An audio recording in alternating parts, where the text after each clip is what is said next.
जनाब उरिया मकबूल जान साहिब अपने कालम हालात ने हमें लाडला बना दिया में लिखते हैं, अमरीकी सियासत इसकी मईशत के गिर्द घूमती है और उसकी मईशत असलहे की तिजारत का तवाफ करती है। इसीलिए उसे हर लम्हा दुनिया भर में लातादाद छोटे बड़े मान जंग चाहिए जहां मुसलसल जंग की आग भड़कती रहे।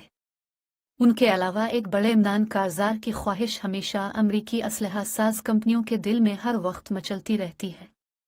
11 सितंबर से शुरू होने वाली दहशतगर्दी के खिलाफ 20 साल तवील जंग में अमेरिका ने 5,000 अरब डॉलर खर्च किए, जिनमें से 4,500 अरब डॉलर 5 बड़ी असलहा साज कंपनियों ने कमाए। ये 5 कंपनियां जो अमेरिका को औसतन सालाना 200 अरब डॉलर का असलहा फराहम करती हैं, उनमें लॉकहीड मार्टिन 75 अरब डॉलर, बोइंग 27 अरब डॉलर, जनरल डायनेमिक 22 अरब डॉलर, रतेयॉन 21 अरब डॉलर और नॉर्थरूप ग्रूमैन 13 अरब डॉलर का असलहा अमरीकी महकमा दिफा को हर साल बेचती है। इस वक्त दुनिया में दिफाई अखराजात के लिहाज से 5 बड़े मुल्क हैं, जिनमें अमरीका के अलावा बाकी 4 ममालिक का सालाना बजट कल मिलाकर भी अमरीका के सालाना दिफाई बजट का तकरीबन 60% बनता है।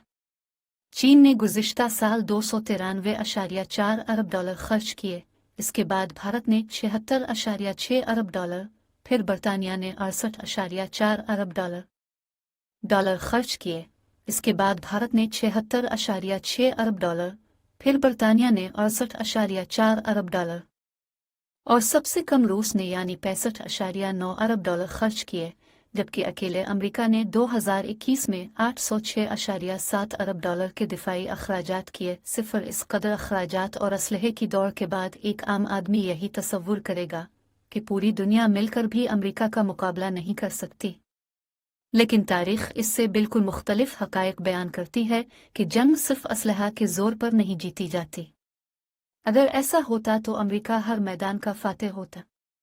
दूसरी जंग अजीम के बाद अमेरिका ने 19 जंगें लड़ें। इंसानी हुकूक और जमहूरियत के नाम पर लड़ी जाने वाली उन जंगों में 2 करोड़ से ज़्यादा लोग मारे गए। अमेरिका ने इस दौरान 36 हुकूमतों का रजीम चेंज के नाम पर तख्ता अलिफाल्टा 56 रहनुमाओं को कत्ल करने के लिए हमले किए और 30 ममालिक पर बराह रास्त बमबारी की।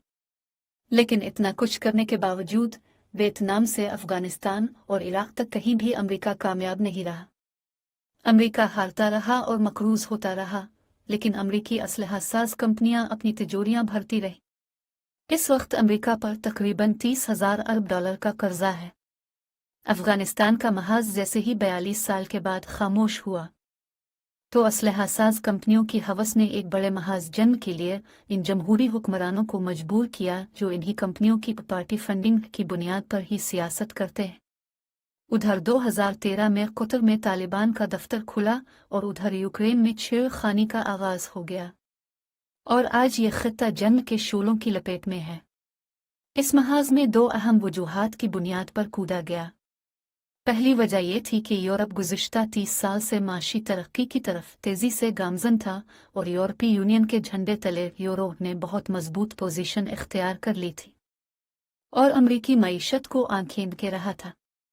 दूसरी वजह रूस की कमज़ोरी थी, जो अभी तक 1991 के सोवियत यूनियन के खात्मे से संभल ही नहीं पाया था, बल्कि दिन बदन इसके दिफाई अखराजात कम हो रहे थे।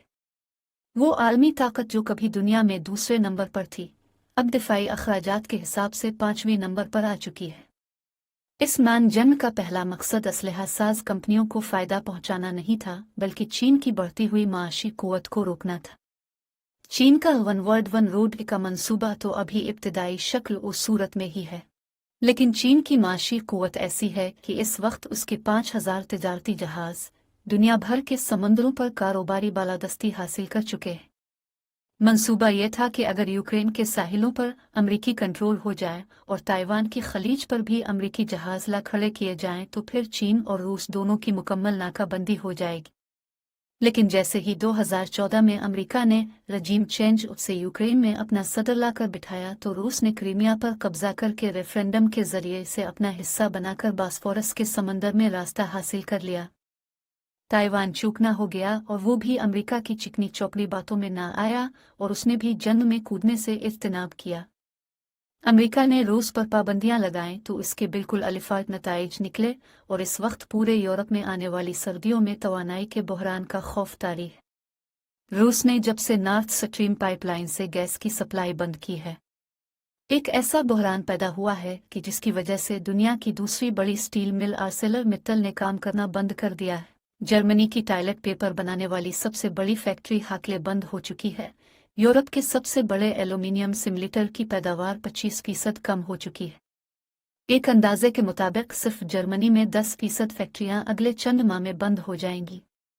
आम बेकरियां और रेस्टोरेंट इसलिए बंद हो रहे हैं कि वो अगर 4,000 यूरो बिजली और गैस का बिल देते थे, अब उन्हें 10,000 यूरो देना पड़ रहे हैं। बरतानिया को अपनी आवाम को मुनासिब दाम पर तवानाई फराहम करने के लिए 200 अरब पौंड खर्च करना पड़ रहे हैं। अभी तक यूरोप के पास गैस का ज़ख़ीरा है, लेकिन आइंदा सर्दियों के लिए उन्होंने कतर और मुत्तहिदा अरब अमारात वगैरह से जो गैस खरीदी है वो उन्हें इस कदर महंगी पड़ रही है कि उनकी मईशतें बर्बाद होकर रह जाएंगी। ऐसे में यूरोप जिस बेदिल्ली और माशी तबाही के खतरे तले जंग लड़ेगा, इसका नतीजा खतरनाक हो सकता है। जो बाइडन का अफ्रीका, मशरिक़ वस्ता और मशरिक़ बईद के ममालिक का दौरा नाकाम गया है और कोई मुल्क भी रूस से माशी मुकाता करने को तैयार नहीं हुआ। अब एक ही समुद्री रास्ता बचा था, यानी बहराए अरब। इसके एक तवील साहिल पर ईरान है, जिसके मिसाइल इस वक्त रूस इस्तेमाल कर रहा है। बाकी साहिल पाकिस्तान के पास है, जो 1904 से ही अमेरिका के लिए अपनी खिदमात बसरू चश्म पेश करता चला आ रहा है। अमेरिका ने इस दफ़ा भी 1958, 1977 और 1999 की तरह ये कोशिश की कि ताकतवर स्टेब्लिशमेंट के साथ साथ उसकी फर्माबरदार और मुती सियासी क़यादत को रजीम चेंज से इक़्तिदार में लाकर मामलात तय कर लिए जाएं, लेकिन 10 अप्रैल की अवामी मुज़ाहमत और इसमें मुसलसल इजाफे ने अमेरिका का ये प्लान चिकना चावर कर दिया। पाकिस्तान स्टडी ग्रुप के अलावा 7 ऐसे अमरीकी थिंक टैंक हैं जिन्होंने जो बाइडन इंतज़ामिया को ये मशवरा दिया है कि पाकिस्तान में अवामी मकबूलियत के बरक्स अगर किसी भी किस्म की कोई मुहिम जोई की गई तो वो ख़तरनाक हो सकती है। पाकिस्तान के पड़ोस में ईरान, चीन, अफ़गानिस्तान और भारत ऐसे ममालिक हैं जहां अमरीकी का घुसना भी नामुमकिन है। उन्होंने ऐमन अल-ज़वाहिरी वाली गलती का अज़ाला करने के लिए तालिबान से फिर गुफ्तगू का आगाज़ तो कर दिया है, लेकिन उम्मीद बहुत कम है। अमरीकी इंतज़ामिया ये समझती है कि अगर उन्होंने पाकिस्तान की किसी गैर मकबूल क़यादत आवाम के गुस्से का शिकार इस्टेब्लिशमेंट से डील की तो इसका नतीजा ईरान, चिली और अंगोला जैसा निकल सकता है। यही वजह है कि राबिन राफील, जो इसी स्टडी ग्रुप की मेंबर है, इसका पाकिस्तान का दौरा और सिर्फ इमरान खान से मिलना एक ऐसा वाक़या था जिसने शहबाज हुकूमत और इसके हमरायों की नींदें हराम कर दी हैं। अमरीकियों ने पाकिस्तान के साथ मामलात तय करने का फैसला तो कर लिया है, मगर वो अब किसी ऐसे घोड़े पर ज़ैन नहीं डालेंगे जो पुरजोश हुजूम के सामने बिदक जाए।